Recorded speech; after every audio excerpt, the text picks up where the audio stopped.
시대적인 슬픔과 아픔이 있다면은 제가 지난주에 말씀드렸던 4절의 말씀입니다. 절기를 지키러 나가는 사람이 없다. 이 말은 예배 기도자가 없다, 그런 얘기죠. 결론적인 얘기를 지금 먼저 드리고 말씀을 이어가려고 합니다.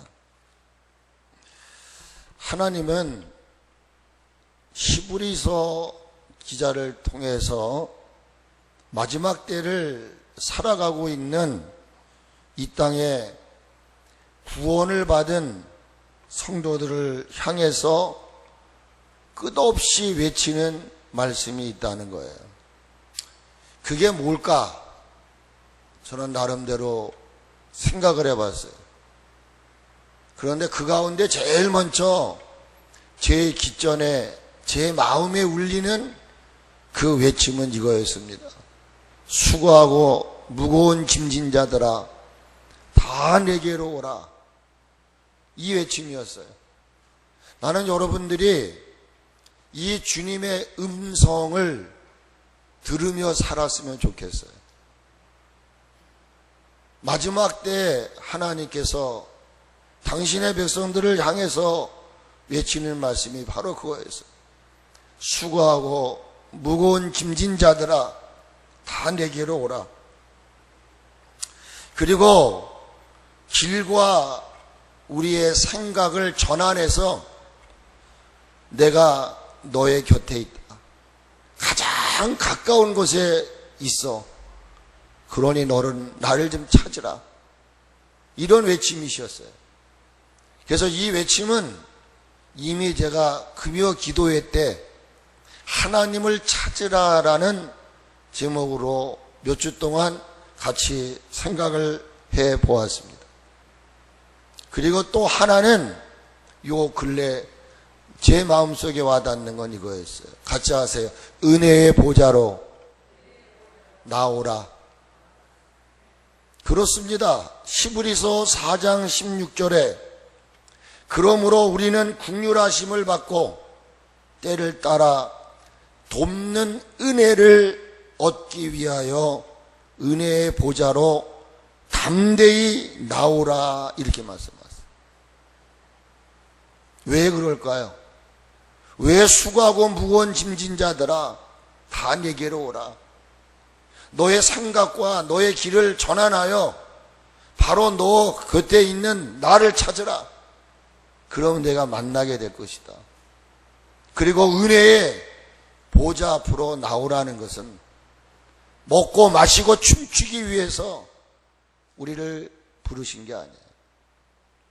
시대적으로 어려울 때에 하나님은 하나님의 백성답게 삶의 모습을 지니고 살아야 하기 때문에 하나님 앞에 나와서 나라와 교회와 허락하신 우리의 가정들, 더 나아가서는 그 가정에 하나님의 영광을 위해서 성장해 가고 있는 우리의 자녀들, 그리고 여러분이 하나님의 영광을 위하여 일하는 삶의 터전과 직장들을 위해서, 그리고 그 무엇보다 더 중요한 것은 여러분의 자신의 신앙, 여러분에게 주신 그 믿음을 위해서 하나님 앞에 구하라고.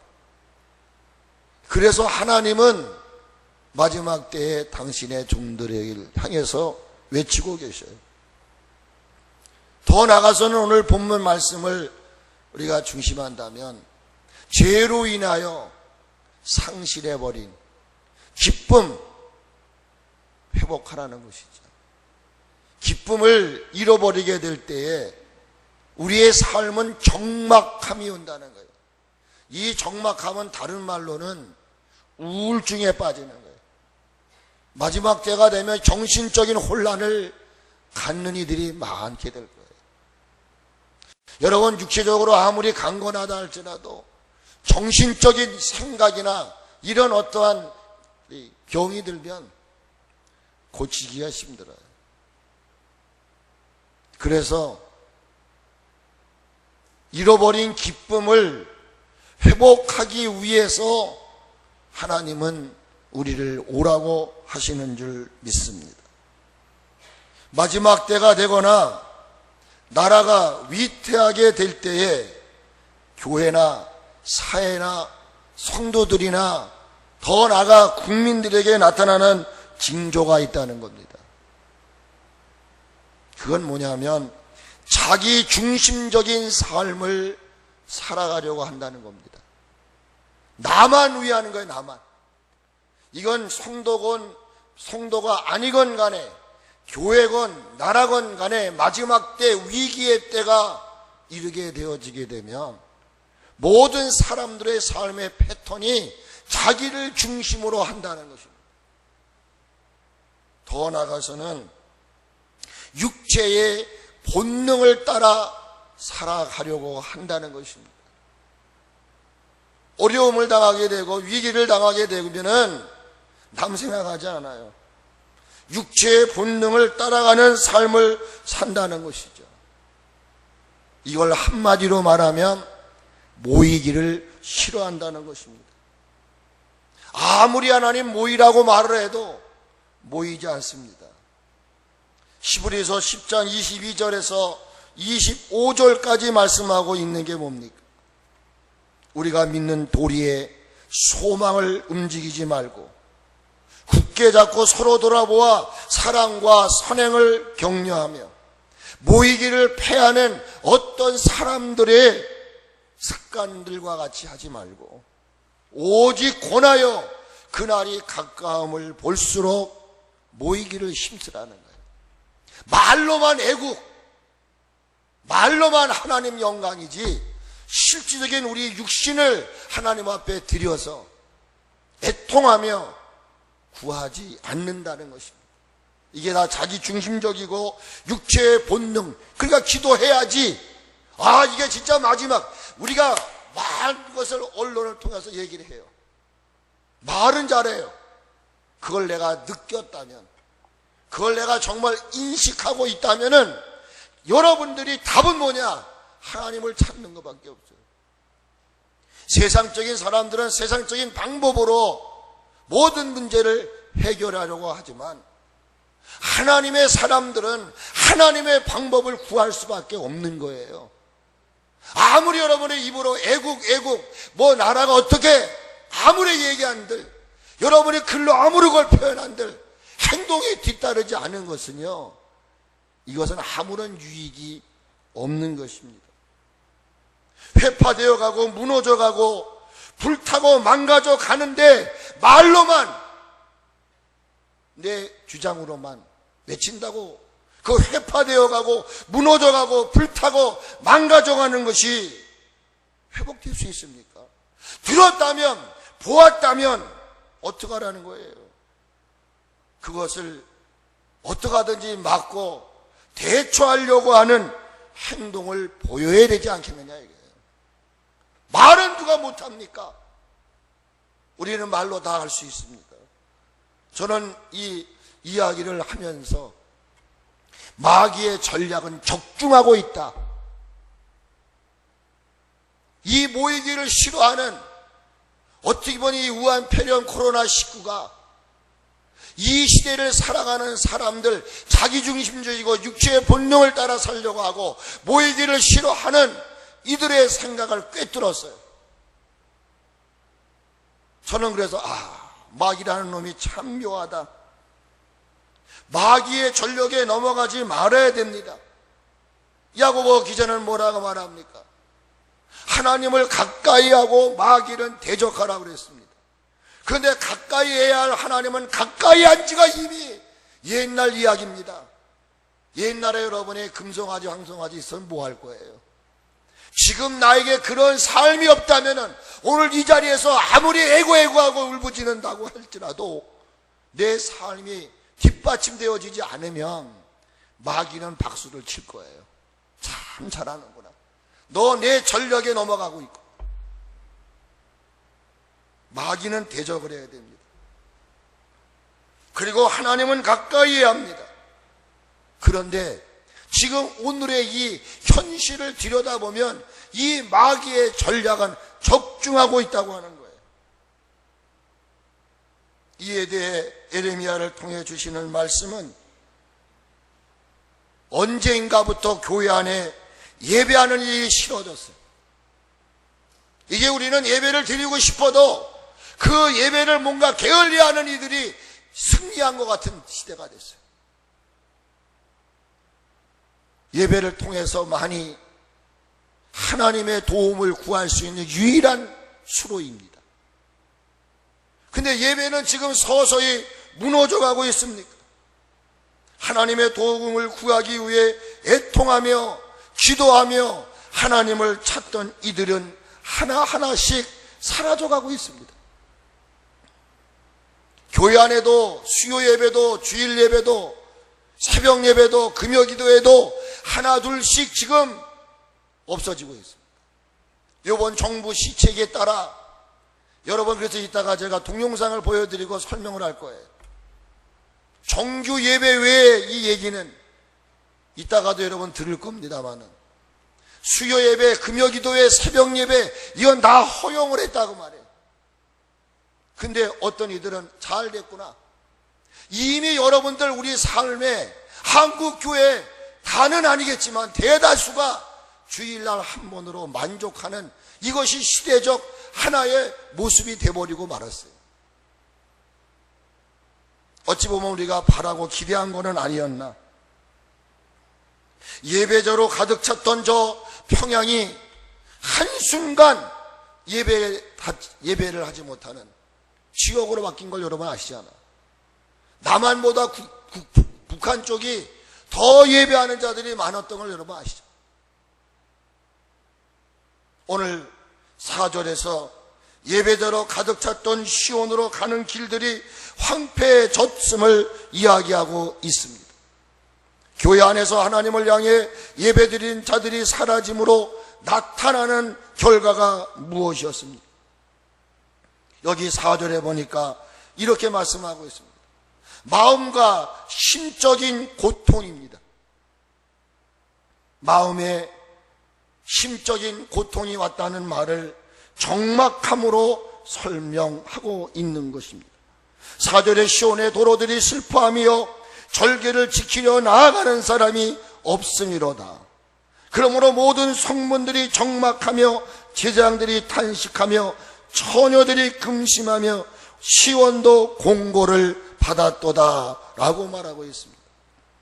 적막함의 고통을 공동체 속에 주는 그 정체는 무엇입니까? 기쁨이 넘쳐야 되고 우리 안에 즐거움이 넘쳐야 되고 교제함이 넘쳐야 하는 이 교회라고 하는 공동체 안에 적막함이 흐르는 원인이 뭡니까? 절기를 지키지 않는다는 것. 다시 말하면 교회를 찾아오는 이들이 없다는 것입니다. 그러므로 교회는 건물에 불과한 거예요. 양들이 없는 교회가 무슨 의미가 있습니까? 여러분, 학생이 없는 학교가 무슨 의미가 있습니까? 학교가 있으면 결국 배우는 아들이 있어야 되는데 지금도 학교는 텅텅 비어가고 있지 않습니까? 그 공동체 안에서 만남이 있고 즐거움이 있고 교제가 있는데 심지어는 식사까지 하지 못하게 하는 이런 어떤 사랑, 교제 이런 것들을 끊어버리는, 죄송한 얘기지만 어찌 보면 잘 됐다고 생각하시는 분도 있을 거예요. 그러나 이것은 정말 교제가 있어야 되는, 서로 만남을 통해서 서로의 대화가 있어야 되는 이 교회에 아주 무서운 적이라고 저는 생각합니다. 그러므로 정막의 고통함이 온 이유는 다른 게 아니라는 거예요. 있어야 할 자리에 있어야 할 사람들이 없다는 거예요. 여러분이 창문에 붙어 있는 그 현수막 보셨죠? 거기에 그런 내용이 있습니다. 자리 주인을 찾으러 나갑시다. 오늘 몸된 재단에 앉아서 예배해야 할 예배자들의 자리가 비어 있다는 거예요. 절기를 지키러 오는 이들이 없기 때문에 적막함이 왔다는 거예요. 뿐만 아니라 제사장들은 탄식을 합니다. 처녀들은 근심합니다. 시온도 곤고함을 받았다라고 말하고 있습니다. 죄로 인해 잃어버린 기쁨과 즐거움을 회복하기 위해 하나님은 우리를 향해서 하나님 앞에 나와 엎드리라고 말하고 있습니다. 이것만이 상실한 기쁨을 회복할 수 있는 유일한 길이기 때문인 줄로 믿습니다. 오늘 저와 여러분들이 진정으로 지난날 기뻐하며 즐거워하며 하나님 앞에 예배하기 위하여 기도하기 위하여, 전 가끔 그런 생각이 들어요. 우리가 교회 버스를 타고 강은 기도원에도 안양산 갈멜산 기도원도 갔던 때가 있어요. 그런 기쁨과 즐거움이 우리들에게 사라진 지가 이미 옛날이에요. 아무쪼록 잃어버린 기쁨을 회복하기 위해서 하나님 앞에 엎드리는, 그리고 우는 은혜가 있기를 주의 이름으로 축복을 드리는 것입니다.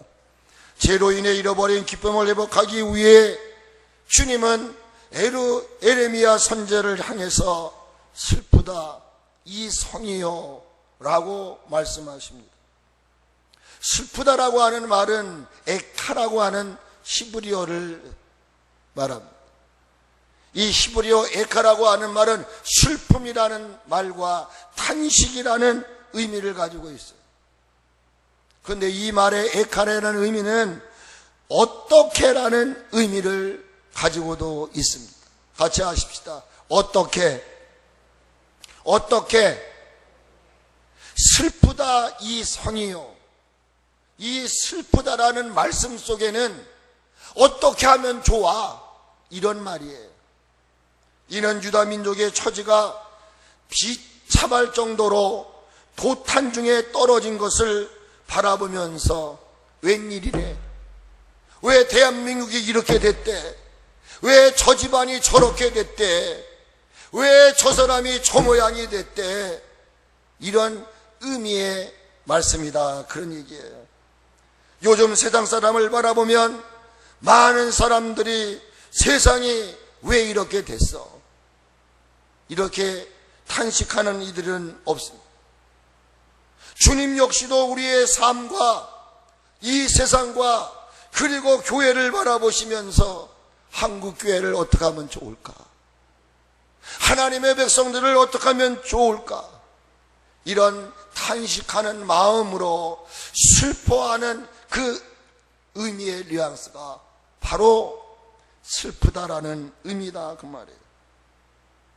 우리가 알고 기억해야 될 것은 이러한 비참한 상황은 결코 우연히 일어난 것이 아니라는 거예요. 우연히 생긴 게 아니라는 거예요. 왜 이러한 적막함이 있었느냐? 바로 하나님의 징계였다는 거예요. 사람의 처지와 형편이 높은 데서 낮은 것으로 급변하는 것은 결코 우연이 아닙니다. 여러분의 가정사도 보십시오. 나 자신도 보십시오. 급변하게 여러분의 상황이 바뀌어지는 것은 우연이 아닙니다. 원인을 찾으실 줄 알아야 돼요. 바로 하나님의 벌, 하나님의 뜻이 그 속에 있다고 하는 거예요. 그러므로 징계와 하나님의 채찍 속에는 죄라는 정체가 감추어져 있는 것입니다. 그러므로 먼저 우리는 죄로 인하여 잃어버린 기쁨을 회복하기 위해서 엎드리는 지혜가 있어야 될 줄로 믿습니다. 두 번째로 죄로 인하여 가져오는 아픔을 5절에서부터 8절까지를 이야기하고 있습니다. 그 내용은 뭐냐? 능력을 상실했다, 그런 얘기입니다. 죄라고 하는 것은 우리에게 기쁨을 앗아갈 뿐만 아니라 놀라운 능력까지도 앗아가 버리는 무서운 것입니다. 그러므로 5절로 8절의 말씀은 능력을 상실한 모습을 이야기하고 있는 것입니다. 어찌 보면 하나님의 사람들이 능력을 잃어버린 채 살아가고 있습니다. 세상 사람들의 눈초리를 봐야 되고 손가락질을 봐야 되고 비서와 조롱거리를 당하는 것이 오늘날 교회는 아닙니까? 하나님의 사람들이, 하나님의 교회가 이제 세상으로부터 지탄을 받는다고 하는 얘기는 하나님이 주시는 능력을 상실해 버렸기 때문이라는 것이에요. 그 정체가 뭐냐? 죄라는 거예요. 여러분, 하나님의 사람으로 태양과 같음이라고 하는 이름의 의미를 지닌 나시린이었던 삼손에 대한 스토리를 기억하고 계십니까? 그에게는 남들이 지니지 못한 능력을 지니도록 하나님은 그에게 큰 은혜를 부어주셨습니다. 하나님이 부어주신 은혜로 사자를 만났을 때에 맨손으로 찢어 죽이는 능력을 발휘하는 승리의 삶을 사는 것을 사사기 14장 5절로 6절에 기록하고 있습니다. 그 사자를 염소 새끼를 찢는 것 같이 찢었다라고 말하고 있습니다. 왜 하나님은 삼손에게 능력을 주셨을까요? 하나님께서 삼손에게 능력을 주셨던 궁극적인 이유가 무엇일까요? 여러 가지 이유를 댈 수 있겠습니다만은 저는 딱 한 가지로 요약을 했습니다. 하나님 영광 위하여 살아라. 이 지지도 못난 저에게 하나님께서 능력을 입혀 주셨으면 나의 남은 여생을 하나님의 영광을 위해서 살라고 저는 능력을 주셨다고 생각합니다. 그러나 그가 그 능력을 상실하게 되어 버립니다. 이유가 무엇이었을까요? 세상의 유혹과 세상의 정욕을 다스리지를 못했기 때문인 것입니다. 오늘날 이 땅의 비극과 슬픔 역시 그렇습니다. 성추행으로 인하여 그 높은 것을 모르고 질주하던 인간이 한순간 높은 곳에서 낮은 것으로 추락해버리는 그 정체가 뭐냐? 성추행이에요. 여러분, 지금 우리는 뉴스를 통해서 보시지 않습니까? 삼선 의원입니다. 8년을 잘 마치고 이제 마지막 세 번째 도전에서 당선이 됐던 서울시장 얘기를 아시지 않습니까? 아직 확실한 것은 아닙니다만은 왜 그가 자살을 했을까? 어찌 보면 여러분 높은 곳에 달리고 있지 않습니까? 한순간 낮은 것으로 추락시켜버리는 것이 있었어요. 그게 뭐냐? 성추행이다. 그러므로 예수 그리스도의 사람들이 주어진 삶을 살아가는 동안 조심해야 될 것이 있습니다. 반드시 버려야 될 것이 있다고 예수님은 바울을 통해 말씀하셨어요. 그게 뭐냐면 인간의 정욕, 인간의 탐심, 곧 욕심을 말하는 것입니다.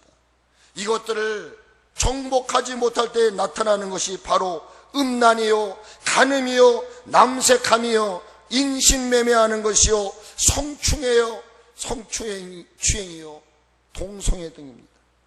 다시 말하면은 악의 포로가 된다는 것입니다. 사실인지는 아직은 몰라요.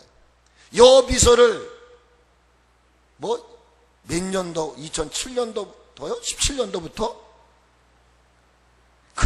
어저께 그 유튜브를 보니까요, 확실한 건 아니겠죠. 어떻게 시장이 되셔가지고 그 여비서를 보니까 추잡스럽게 그렇게 했더라고요. 저는 그게 사실이 아니기를 바랍니다. 사실이 아니어야지요. 어떻게 남의 여인을 그렇게 어루만지고 그게 됩니까? 안 되잖아요. 저는 그렇게 생각해요. 그러므로 삼손이나 나가 구원받은 하나님의 백성들은 반드시 행해야 될 것이 있어요. 육체적인 정욕, 육체적인 이 욕심 정복해야 됩니다. 그래서 갈라디아서 5장 24절에 예수 그리스도의 사람, 그리스도 예수의 사람들은 정과 욕을 십자가에 못 박아야 된다고 말하고 있어요. 베드로전서 2장 11절에서는 뭐라고 말합니까? 사랑하는 자들아, 고리민과 나그네와 같은 삶을 살아가고 있는 너희들에게 내가 권할 것이 있다. 나그네로 사는 동안 너희들이 조심해야 될 것이 있어.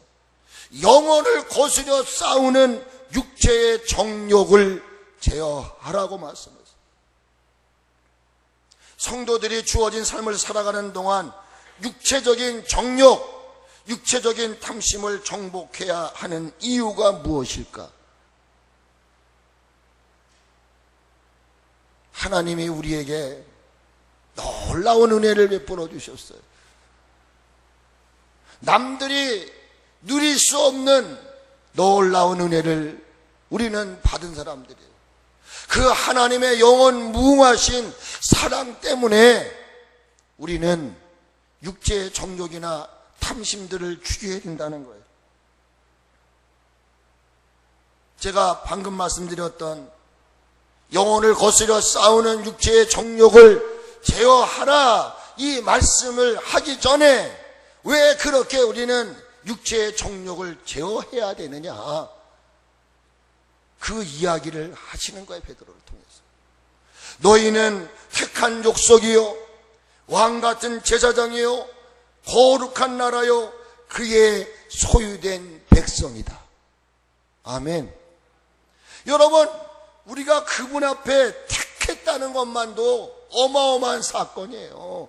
많고 많은 사람들 가운데 나시린이라고 삼손이 택함을 받은 것 자체가 이건 복이라는 거예요. 왜 내가 내 마음대로 못 살아? 여러분, 내 마음대로 살 수 있어요. 그러나 내가 내 마음대로 살지 않아야 하는 이유는 하나님이 많고 많은 사람들 가운데 천하고 멸시받고 못난 나를 하나님의 자녀로 선택해 주신 것만 가지고도 우리는 더 이상의 얘기를 하면 안 돼요. 전 개인적으로 그렇게 이야기합니다. 그런데 택하신 것만도 감사한데 왕같은 제사장으로 삼아주시고 그의 소유를 삼아주시고 거룩한 나라가 되게. 여러분, 죄송하지만 내가 최고의 자리에 위치에 섰다는 거는요, 하나님의 은혜. 대통령 자리에 쓴 거, 시장의 자리에 쓴 것은요 어마어마한 특권이에요. 아멘. 내가 목사가 됐고 장로가 됐고 권사가 됐다고 하는 얘기는요 그냥 되는 게 아니에요.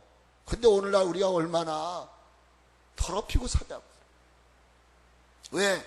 나를 다스리지 못하는 거예요. 네?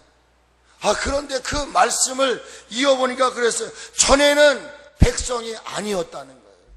전에는 너희가 국률하심을 얻지 못했다는 거예요. 그런데 이제는 하나님 백성이 됐고 이제는 내가 하나님의 국률을 입지 않았느냐, 이런 얘기예요. 그러니까 베드로가 고백하고 있는 하나님의 사랑, 하나님의 은혜는 뭐예요? 예수님을 통해 죄와 허물로 죽었던 우리들을 택하시고 왕같은 제사장, 목사로, 장로로, 권사로, 집사로, 이게 왕같은 제사장이에요. 거룩한 무리 안에 거하게 됐습니다.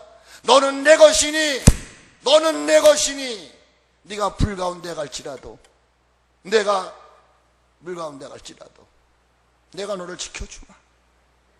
할렐루야. 그렇게 하나님 우리를 백성 삼으시고 긍휼하심을 입었기 때문에 우리는 할 수 있으면 어떤 어려움이 오고 어떤 유혹이 오고 어떠한 시련이 우리에게 닥친다 할지라도 내게 주신 그 하나님의 그 선택과 거룩하심에 대한 이 그의 거룩한 나라, 그의 소유된 이 위치를 우리는 지켜가려고 애쓰고 몸부림을 쳐야 된다는 거예요. 그래서 베드로가 2장 12절에 그렇게 말해요. 너희가 이방인 중에서 행실을 선하게 가져 너희를 악행한다고 비방하는 자들에게 너희의 선한 일을 보고 그러니까 우리는 이 세상 가운데서 악한 자들과 똑같이 악하게 살면 안 돼요. 아무리 세상은 악해도 하나님의 선택받은 삼손인 저와 여러분들은 선하게 살아야 돼요.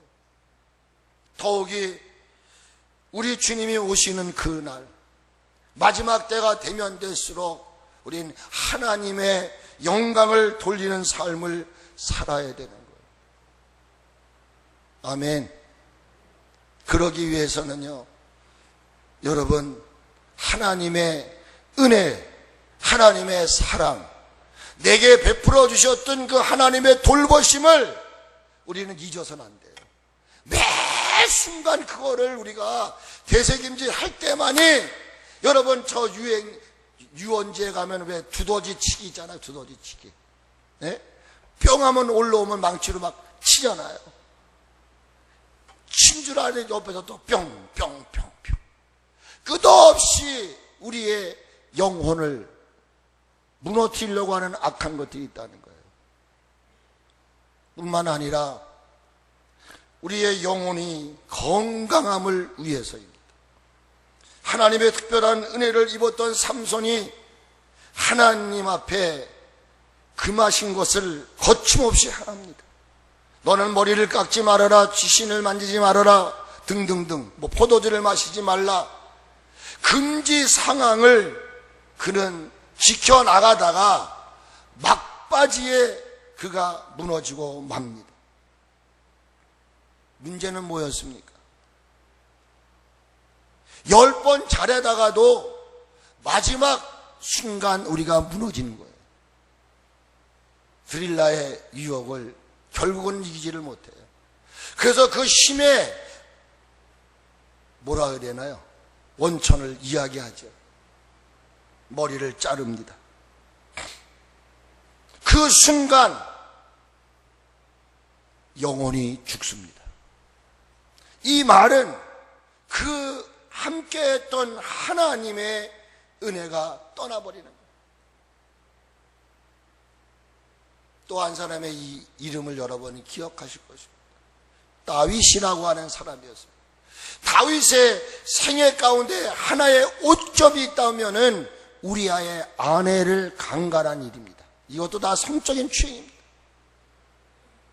전 지금 이상하게 몇 주 전에 전 준비한 건데 오늘 왜 기대가 돼가 지금 이렇게 돌아가신 분 있잖아요. 그분을 맞춰서 얘기하는 것 같은데 절대로 오해하지 마십시오. 아닙니다. 어떻게 하다 보니까 그게 딱 그렇게 맞아 떨어졌어요. 마치 지금 자살을 한 사람이 하나 있어. 이게 과연 서울특별시장으로 오르냐 그러냐 그러는 가운데 또 백성엽 무슨 장군이 있잖아요. 돌아가셨잖아요. 근데 이건 지금 또 이것 때문에 말이 많잖아요. 지금 이것처럼 제가 지금 설교하면서 그거에 맞춘 게 아니에요. 이미 전 준비한 거를 지금 설교하고 있는 것 뿐이에요. 우리아의 아내를 강간한 후에 그의 곁에서 늘 그와 함께 동행하였던 성령님이 그를 떠나는 일을 보아요. 우리가 이것을 짐작하는 것은 그가 회개하잖아요. 나에게 정직한 영을 주십시오. 성령을 거두어 가지 마시옵소서 라고 얘기하지 않습니까? 그러므로 성령님이 다윗을 떠나심으로 그는 행해서는 안 될 일을 거침없이 행했던 것을 우리는 알 수가 있어요. 그러므로 말씀드린 대로 이것으로 인해서 그의 삶에 씻지 못할 오점을 남긴 계기가 되었던 것입니다. 이러한 모든 원인의 주범은 우리의 영성이 죽었다는 거예요. 여러분의 영성이 지금 회복되어 있으십니까?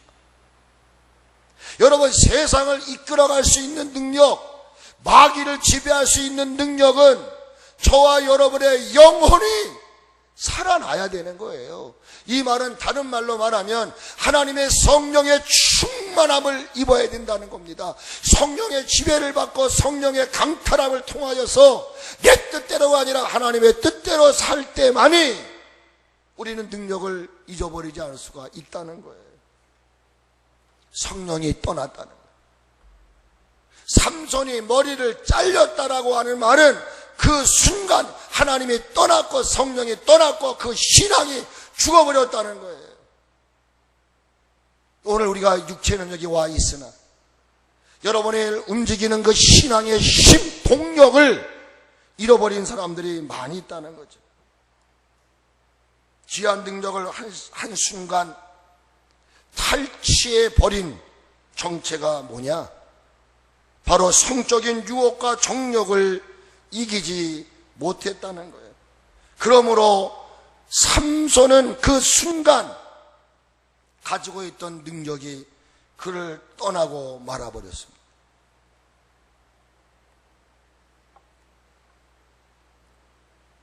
능력이 떠난 삼손의 모습은 여러분의 모습은 아닙니까?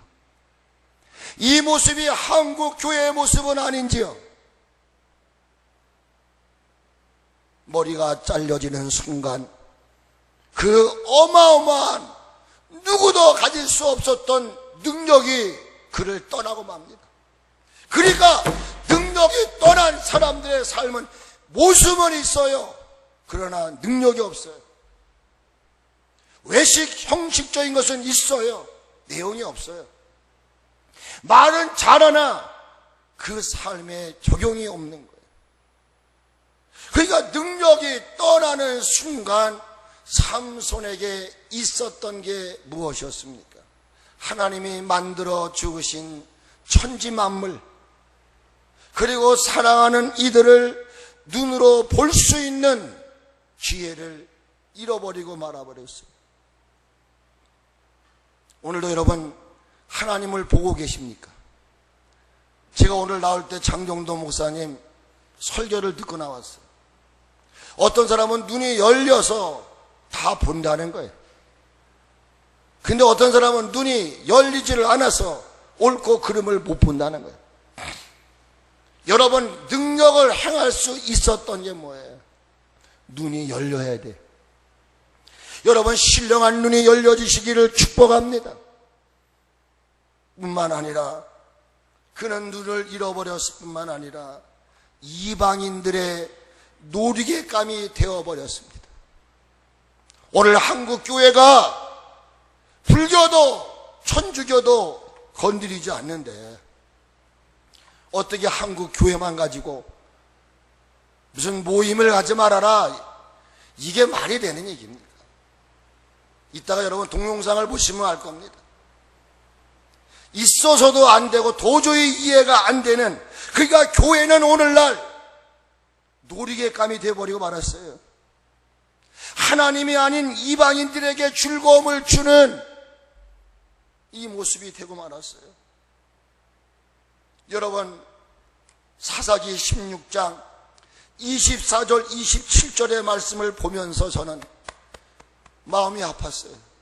이게 오늘 한국 교회를 향한, 우리 자신을 향한 메시지구나 하는 마음에, 능력을 잃어버린, 능력을 상실해버린 한국 교회를 다시 한번 진단하고, 오늘 내 모습은 갖고 있으나, 오늘 이 자리에 우리가 나가서 예배는 드리고 있으나 내 육체적인 일은 다 할 수 있어요.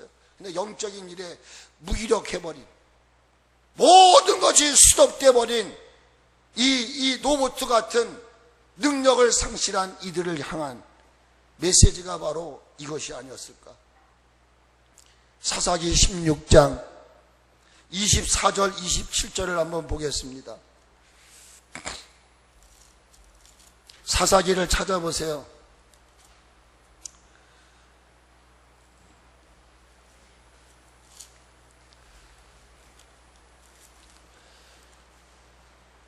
(16장)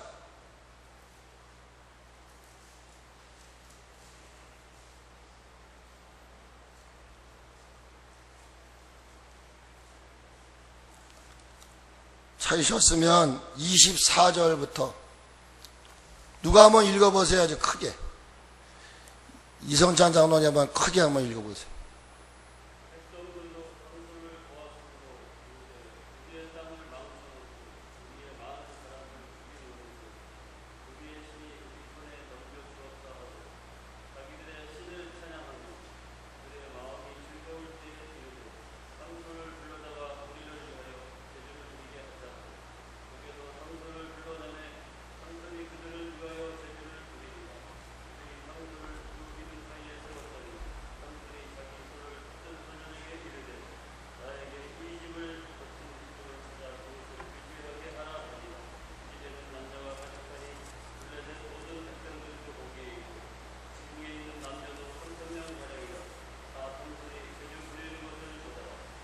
아멘.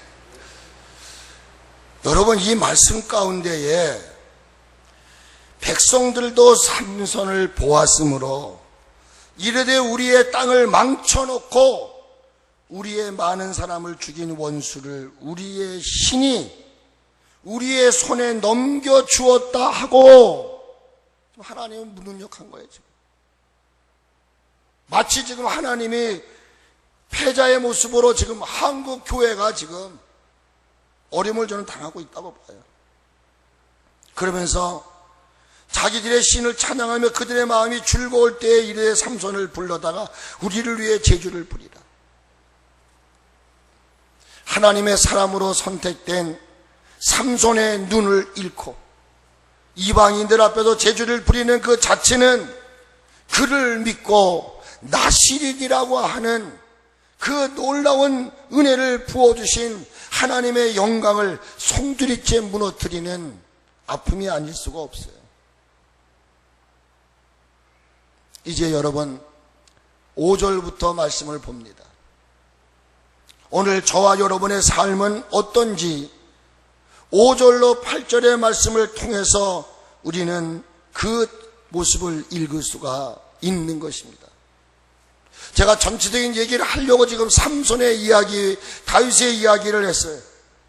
그러므로 5절과 8절을 통해서 주시는 메시지는 죄로 인해 대적들에게 조롱거리가 되고 조롱소리를 듣는 비참한 존재로 전락해버린, 다시 얘기하면 신분이 역전된 것을 우리에게 이야기하고 있는 것입니다. 5절의 말씀을 한번 같이 읽어봅니다.